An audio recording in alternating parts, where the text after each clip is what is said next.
Hey everybody, I'm Angela. And I'm Natalie. And we are Blondetourage. Here for a movie review. We're getting ready to go in to see The Boogeyman. High school student Sadie Harper and her younger sister Sawyer are reeling from the recent death of their mother and aren't getting much support from their father, Will, a therapist who is dealing with his own pain.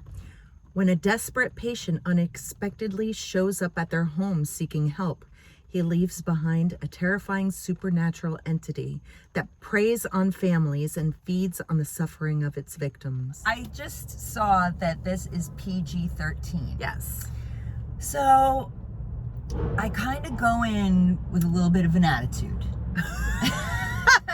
Why? I don't know, because I just feel like it's not going to be that scary. It says it's horror, thriller, whatever, but like I don't know. Well, I just feel like PG-13 isn't going to be super scary. Let me kind of ease your mind there. Oh, okay. Because, well, I mean, it is getting mixed reviews, kind of, but the director, Rob Savage, he did 2 movies that I watched last year that were pretty freaking good, and they were both during the pandemic. They were filmed during the pandemic. Oh, really? Yeah, it was like a pandemic project or something. Huh. And they were both really good. Were they both PG-13? I don't know. Well, we're going to check on that. I While would we're say walking probably. into the theater, we're going to check. And then another thing, though, that you should be excited about. Yes. The screenwriters are the same guys who did that movie Haunt that we love. Oh, I like that movie. Yes. And they also did A Quiet Place with John Krasinski with the Oh, yeah. Okay. I With like the that monsters. one, too. I like the first one. Yeah. The second one was... That's okay. Okay. Yeah. But another reason I'm also excited for this is that one actress who is in The Dark and the Wicked and The Empty Man, which is one of my favorite films that I think we should also do a review. If you haven't seen any of these films, please see them. They're very enjoyable. But her name is Marin Ireland. So I don't even know if she's like a lead in this, but you know, she gets almost top billing. So You know what I love about what we're doing? We're going to see scary movies at Disney. I the know. Perfect combination. yes, with wasn't the last one that we saw here, The Terrifier? They didn't even have the movie poster out. There was one showing. We went to it, and we had our Mickey ears on. Mickey ears. Yeah, we should have brought Mickey ears for Ah! us. Oh, and if you haven't checked out our interview with David Howard Thornton, make sure you check that out too, because it was great. He is such an amazing guy. That was wonderful. He's so sweet. But anyway, we got to move on. Oh, no, we can't. I Why? just got to say it. Terrifier 3 is coming out. We heard it today. You heard it here. Yay, I'm so Okay? excited. Yeah. So, but now we get to go watch the Boogeyman. You knew I was going to say that. I knew you were going to say Yes. it. So, let's buggy. I like that. See ya. Hey, lady. Why did you walk so slowly when you got on the escalator? I don't like escalators. They make me nervous. It's scary. Better to be safe than sorry.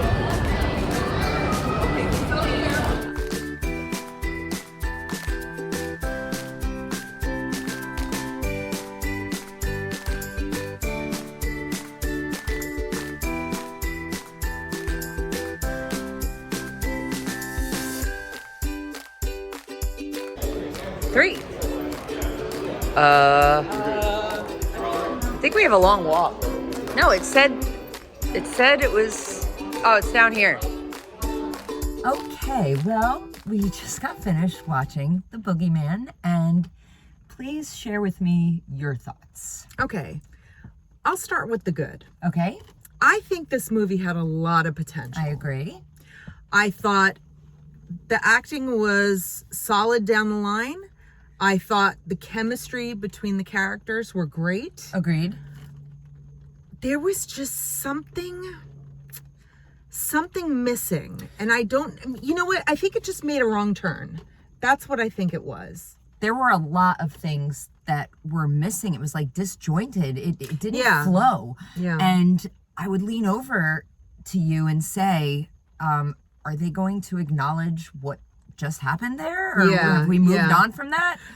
I also had a problem with the pain that they were experiencing. And I know everybody experiences pain differently. The grief and everything. The grief, yeah. It didn't seem believable to me. I didn't have a problem with that. However, I do wish that the film was more about the grief. Yeah. I wish it stayed there. Which would have made it a little more of a drama thriller. Yeah. Just got, okay, we know at this point, jump scares are not my favorite. Yeah. There was about a third of the way through, it was just jump scare after jump Right. scare after jump scare.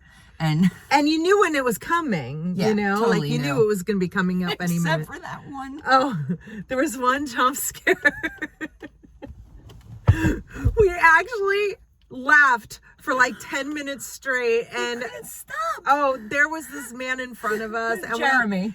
we met up with him later. We said, listen, we have to stop you for a minute, because he must have jumped like 2 feet in the air. For real, jumped way high up out of his seat. And I said, was that real? I said, he goes, oh, it was totally real. And then the people he was with, they were like, oh my God, he was so funny. And he scared them, and he kind of scared us. And Natalie screamed. Yeah, there was one really, really good one. Yes, But yes. everything else was so, like, the anticipation, like you knew Yeah. it was coming. It was very cliche, some of the scenes. Yeah. But I really, but the good, back to the good, I really love that it was about grief, and, you know, how this, I mean, it's a monster or supernatural monster.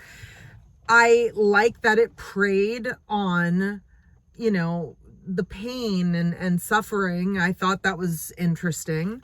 I don't know. It had a lot of potential. Yeah, I didn't find it believable, and I was not a huge fan of this movie. If I was going to give it a rating on a scale of 1 to 10, I'd probably give it a 5. I was going to say I'd give it a 6. It was fine. You know, the lighting was really cool. And some of the scenes where there was creepy stuff going on in the Yeah. background and stuff like that, some of that was cool. I enjoyed that. That's the kind of scares I do like, you know, when you see something sort of in the background, but you're not Wait, sure. what was that?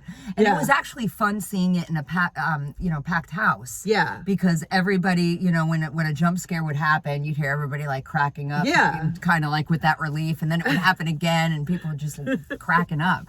But yeah, I definitely, this is pretty forgettable for me. I don't know. It's not something I'd ever like rush out to see again. Yeah. But I did think that the acting was solid. I thought the lighting was really, really creepy, and the sound design was great. Yeah. I think you should wait on this one. I wouldn't go rush out to the theater. I would go rush out and see The Little Mermaid, though. Yeah, Little Mermaid's great. Can I say something about The Little Mermaid? Yeah. I Say mean, whatever you want. This is off your honestly, channel. But you know what? This is about the Boogeyman. But I do want to say something that we didn't really touch on, and I haven't heard anyone talk about in The Little Mermaid. What? But wait, this is going to spoil it. Never mind. Well, But I do think want to everybody say something Just say, about look, it. if you don't want to know about The Little Mermaid, turn the video off. Go ahead. Say what you want to say. That scene where Jodie Benson gives the fork. I want to say something about it, though. What? She was passing not the torch, but the dingle hopper to the new Little Mermaid. Oh. She was like passing the torch, but it was a dingle hopper. You know what? That is super freaking cool. Right? Yes. I've never heard someone say that, and I've been dying to say it, and I'm like, You said it. I said it. You said it. Good job. Back to the Boogeymans. We can't do that. Oh, I just wanted to tell you. I was really excited Anyway. to say that. I don't even know why it was called the Boogeyman. I mean, I guess the boogeyman lives in your closet or under your It bed. should be the boogie creature. Yeah. You know what else? I don't know. I thought the creature was cool looking. However, it reminded me of the creature in A Quiet Oh shit, The Quiet Place. Yeah. Is that what it's called? The one where they can't hear anything? Yeah, and that's the writers are the same writers from The Quiet Place. I don't know why I just put a cough drop in my mouth in the middle of our review. Gosh. It's fine. Whatever. It's fine. It's fine and it's whatever, just kind of like the movie. Right. Yeah. I don't want to bash it though. I don't think it was fine. It was just fine. It was whatever. It was whatever. That's it. It was meh. Yeah. I want to say one more thing. That little girl that played the bully, I did not like her. I don't like her either. She was very rude. Yeah. And I didn't believe that her best friend would be hanging out with someone that was so rude. Definitely not. Yeah, see, the more you talk about it, the more I think you don't like the movie. Well, no, it's not that I don't like it. It's just there were a lot of things that just made a wrong turn for me. Okay. Yeah. What she said. Thank you so much for watching our review. We will see you again soon. Please remember to like and subscribe. See ya.